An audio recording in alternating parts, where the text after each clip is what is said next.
రాజాసాబ్ మనశంకర వరప్రసాద్ భర్త మహాశైలకు విజ్ఞప్తి. అనగనగా ఒక రాజు, నారి నారి నడుము మురారి.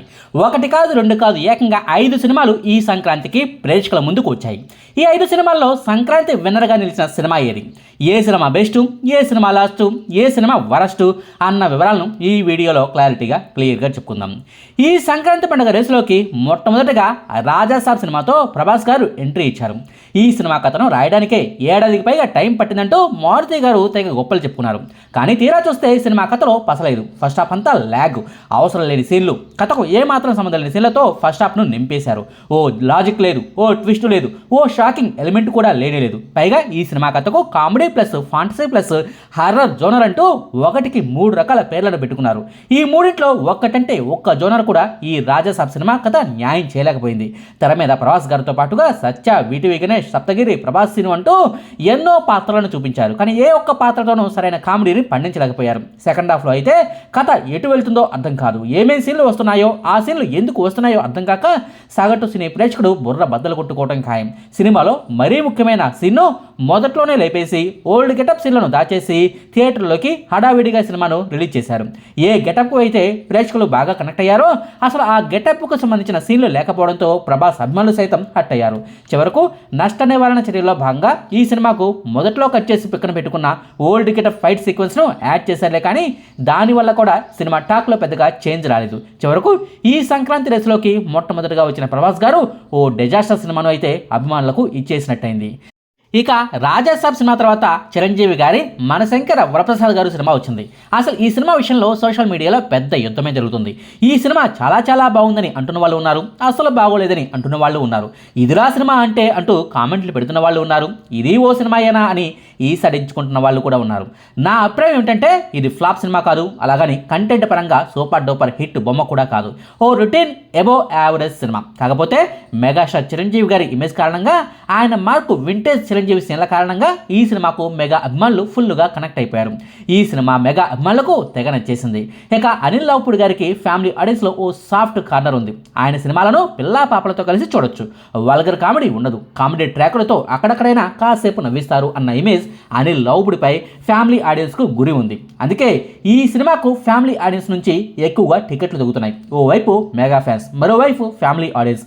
ఈ 2 సెక్షన్ల జనాల్లో 100కి 50% మందికి ఈ సినిమా కనెక్ట్ అవటం వల్లనే ఈ సినిమాకు కలెక్షన్లు అదిరిపోయే రేంజ్లో వస్తున్నాయి. మనకు నచ్చని సినిమా ఇంకెవరికి నచ్చకూడదన్న ఉద్దేశంలో ఓ రివ్యూవర్ ఉండటం అన్నది కరెక్ట్ కాదు. నిజానికి ఈ సినిమా నాకైతే పెద్దగా నచ్చలేదు. మెగాస్టార్ ఇమేజ్కు తగిన కథ కాదు, కామెడీ ట్రాక్లు పెద్దగా పండలేదు, సిచ్యుయేషనల్ కామెడీ అన్నది అస్సలు లేదు. వెంకటేష్ గారి క్యామియో రోల్ కూడా వర్కౌట్ కాలేదు. సెంటిమెంట్ సీన్లలో కూడా హృదయానికి హత్తుకునేలా సీన్లు లేవు. అయినప్పటికీ మెగాస్టార్ చిరంజీవి గారే ఈ సినిమాను తన భుజాలపై మోసిన తీరుకు సగటు సినీ ఆడియన్స్ సాటిస్ఫై అవుతున్నట్టుగా కనిపిస్తోంది. రొటీన్ కథ అయినప్పటికీ పాటలు ఈ సినిమాకు ఓ మేజర్ ప్లస్ పాయింట్. ఫైనల్గా చెప్పాలంటే మాత్రం మాకు లాజిక్లు అక్కర్లేదు, ట్విస్ట్లు అక్కర్లేదు. రొటీన్ కథ అయినప్పటికీ ఫ్యామిలీతో సహా చూడగలిగేలా ఉంటే చాలు. సినిమా అంతా కాకపోయినా అక్కడక్కడ కాసేపు నవ్వించినా చాలు. ఈ పండగకు ఈ మాత్రం రేంజ్లో ఉంటే చాలు అనుకుంటే మాత్రం ఈ సినిమాను ప్రిఫర్ చేయొచ్చు. ఈ సినిమాకు 500-600 కోట్ల రూపాయల వరకు గ్రాస్ కలెక్షన్ వస్తాయని అనిల్ రావుపూడి గారు పదే చెప్తున్నారులే కానీ ఆ రేంజ్ కలెక్షన్ వస్తే మాత్రం ఏదో అద్భుతమనే చెప్పవచ్చు. ఇది మనశంకర వరప్రసాద్ గారు సినిమా పరిస్థితి. ఇక ఈ సినిమా తర్వాత రవితేజ గారి నుంచి భర్త మహాశైలకు విజ్ఞప్తి అనే సినిమా వచ్చింది. ఓ భార్య ఓ ప్రేయసి మధ్య నలిగిపోయే సగటు భర్తకు సంబంధించిన కథే ఈ భర్త మహాశైలకు విజ్ఞప్తి అనే సినిమా. కథగా చెప్పుకోవడానికి కొత్త విషయం ఏమీ లేదు, రొటీన్ కథే. కాకపోతే కాస్త కోస్తో ఎంగేజింగ్గా మాత్రం దర్శకుడు కిషోర్ తిరుమల గారు చెప్పగలిగారు. సునీల్ కామెడీ బాగుంది, సత్య కామెడీ కూడా బాగా పేరింది, వెన్నెల కిషోర్ కామెడీ కూడా అక్కడక్కడ వర్కౌట్ అయింది. 90s ఫ్యామ్ పిల్లాడి కామెడీ సీన్లు కూడా అదిరిపోయాయి. హీరోయిన్ల మధ్య నలిగిపోయే రవితేజ మార్కు మేనరిజం సీన్లు కూడా బాగానే ఉన్నాయి. సీరియల్ రీమిక్స్ సాంగ్ కూడా పర్లేదు. కానీ కామెడీ పోర్షన్లు అక్కడక్కడ మాత్రమే పెరగడం వల్ల, సినిమా కథ కూడా రొటీన్గా ఉండడం వల్ల, వీక్ విలనిజం వల్ల ఈ సినిమా కూడా సూపర్ డూపర్ హిట్ టాక్ను తెచ్చుకోలేకపోయింది. చిరంజీవి గారి సినిమా కంటే కాస్త పర్లేదు. కామెడీ పరంగా ఆ సినిమా కంటే ఈ సినిమాలోనే సిచ్యుయేషనల్ కామెడీ వర్కౌట్ అయింది. రవితేజ గారికి కూడా చాన్నాళ్ళ తర్వాత ఈ సినిమాకే కాస్త మంచి టాక్ వచ్చింది. అందుకే హిట్ బొమ్మకు అబో యావరేజ్ సినిమాకు మధ్యలో అటు ఇటుగా ఉన్నప్పటికీ ఈ సినిమాకు కూడా హిట్ సినిమా అనే ముద్రను వేసుకుంటున్నారన్నమాట. థియేటర్లలో తప్పకుండా చూడాల్సిన సినిమా అని చెప్పలేములే కానీ రవితేజ అభిమానులకైతే ఈ సినిమా తెగ నచ్చుతుందని మాత్రం చెప్పవచ్చు. ఇది భర్త మహాశైలకు విజ్ఞప్తి సినిమా పరిస్థితి.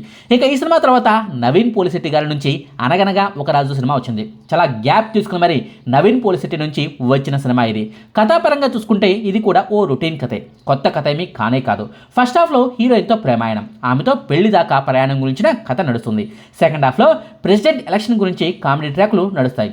అనుకున్నది ఒకటి అయినది ఒకటి అని అంటుంటారు కదా, ఏదో ఊహించుకొని కోటి ఆశలతో ఓ అమ్మాయిని బుట్టలో పడేసి ఆ తర్వాత రారాజుల బ్రతకాలని ఆశించిన హీరోకు తీరా ప్రేమ పెళ్లి తర్వాత ఎలాంటి షాకులు తగిలాయన్నదే ఈ సినిమా కథ. ప్రేమ పెళ్లి తర్వాత హీరోకు ఓ వింత సమస్య వచ్చి పడుతుంది. ఆ సమస్య నుంచి మన హీరో గారు ఎలా బయటపడ్డారు అన్న దాన్ని సీరియస్ టోన్లో కాకుండా కామెడీ యాంగిల్లో తెరకెక్కించిన తీరు ఖచ్చితంగా ఆడియన్స్ను మెప్పిస్తుంది. నవీన్ పోలిశెట్టి రాసుకున్న కథ పరమ రొటీన్ అయినప్పటికీ దానికి తనదైన శైలిలో ఎంగేజింగ్ సీన్లను రాసుకోవడంలో నవీన్ పోలిశెట్టి సక్సెస్ అయ్యాడు. ఎవరికీ తెలియని కథనైనా చెప్పాలి లేదా తెలిసిన కథనే ఎంగేజింగ్గా అయినా చెప్పాలని హిట్ సూత్రాన్ని తూచా తప్పకుండా పాటించి మరీ తీసిన సినిమా ఇది. రొటీన్ కథకు తనదైన శైలిలో కామెడీ ట్రాక్లను రాసుకుని ఆడియన్స్ను తెగ నవ్వించాడు. మొదటి పావుగంట తప్ప నవీన్ పోలిశెట్టి కనిపించిన ప్రతి సీన్లోనూ కామెడీ బాగా వర్కౌట్ అయింది. సిచ్యుయేషనల్ కామెడీ సీన్లు బాగుంటాయి. ఫస్ట్ హాఫ్ను చూసిన తర్వాత పర్లేదులే అనిపిస్తుంది. సెకండ్ హాఫ్ పూర్తయిన తర్వాత బాగుంది అనిపిస్తుంది.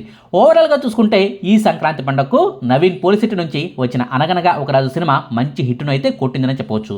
నవీన్ పోలిశెట్టి మార్కు కామెడీ పంచులను కనుక మీరు ఆస్వాదించాలనుకుంటే ఖచ్చితంగా ఈ సినిమాను ప్రిఫర్ చేయవచ్చు. ఫ్యామిలీతో సహా ఈ సినిమాకు వెళ్ళినా నవ్వులకు ఏమాత్రం ఢోకా ఉండదు. ఇక ఈ సినిమా తర్వాత శర్వానంద్ గారి నుంచి నారి నారి నడుమ మురారి అనే సినిమా వచ్చింది.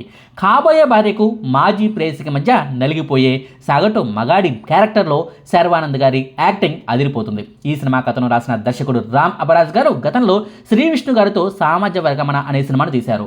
మీకు శ్రీ విష్ణు గారి సామాజ వర్గమన సినిమా కనుక నచ్చితే ఈ సినిమా కూడా చాలా చాలా బాగా నచ్చేస్తుంది. సామాజ వర్గమన సినిమా కంటే కూడా 10 రెట్లు ఎక్కువగా కథాబలం కామెడీ సీన్లను కలిగి ఉన్న సినిమా ఇది. నరేష్ గారి క్యారెక్టర్ ఈ సినిమాకు మేజర్ ప్లస్ పాయింట్. ఆయన లేకుండా, ఆయన చేసిన పాత్ర లేకుండా ఈ సినిమాను అస్సలు ఊహించుకోలేదు. ఆ రేంజ్లో నరేష్ గారి క్యారెక్టర్ బాగా పేలింది. నరేష్ గారు సత్య గారుల మధ్య వచ్చే కామెడీ సీన్లు కూడా బాగా పేలాయి. ఆ సీన్లను చూసి కడుపుబ్బా నవ్వుకోవటం ఖాయం. అసలు ఈ సినిమాలో వచ్చిన కామెడీ సీన్లను తలుచుకున్నా సరే ఇప్పటికీ నవ్వొస్తుంది.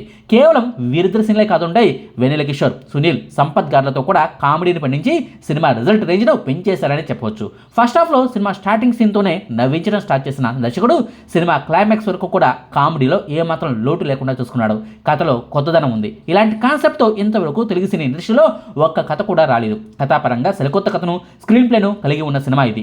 కథలోని కాన్ఫ్లిక్ట్ కూడా చాలా వెరైటీగా ఉంటుంది. భూతద్దం వేసుకుని వెతికినా సరే ఈ నారీ నారీ నడుమ మురారి సినిమాలో ఒక్కటంటే ఒక్క నెగిటివ్ పాయింట్ కూడా కనిపించలేదు. అన్నీ ప్లస్లే. సిచ్యుయేషనల్ కామెడీ ఉంటుంది. సినిమాలోని క్యారెక్టర్లు కూడా అన్నీ బాగా పేలాయి. అందరూ కామెడీని తెగ పండించారు. సినిమా క్లైమాక్స్ ముగిసేటప్పుడు కూడా ప్రేక్షకులు నవ్వుకుంటూ థియేటర్లోంచి బయటకు వెళ్తారు. సినిమాను చూసిన 2-3 రోజుల దాకా కూడా ఈ సినిమాలోని సీన్ల గురించి తలుచుకొని తమలో తామే నవ్వుకోవటం ఖాయం. ఆ రేంజ్లో ఈ సినిమా ఉంది. కళ్ళు మూసుకుని మరి ఈ సినిమాకు వెళ్ళొచ్చు.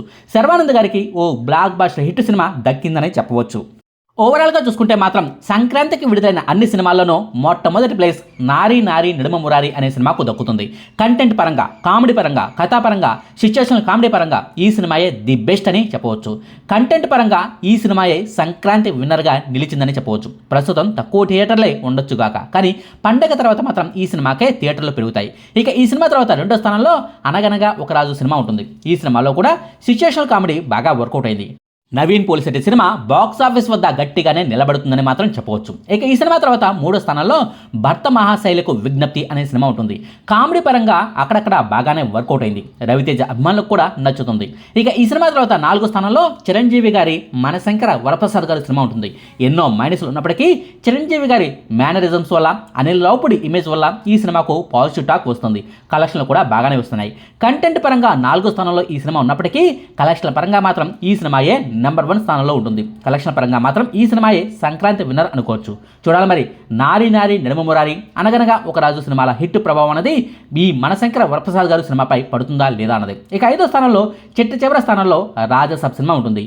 ఈ సంక్రాంతికి వచ్చిన సినిమాల్లో ఇదే వరస్ట్ అని మాత్రం చెప్పవచ్చు. టోటల్గా చూసుకుంటే కంటెంట్ పరంగా నారీ నారీ నడుమ మురారి సినిమా సంక్రాంతి విన్నర్గా నిలిస్తే, కలెక్షన్ల పరంగా మాత్రం చిరంజీవి గారి మనశంకర వరప్రసాద్ గారి సినిమా సంక్రాంతి విన్నర్గా నిలిచిందని చెప్పవచ్చు.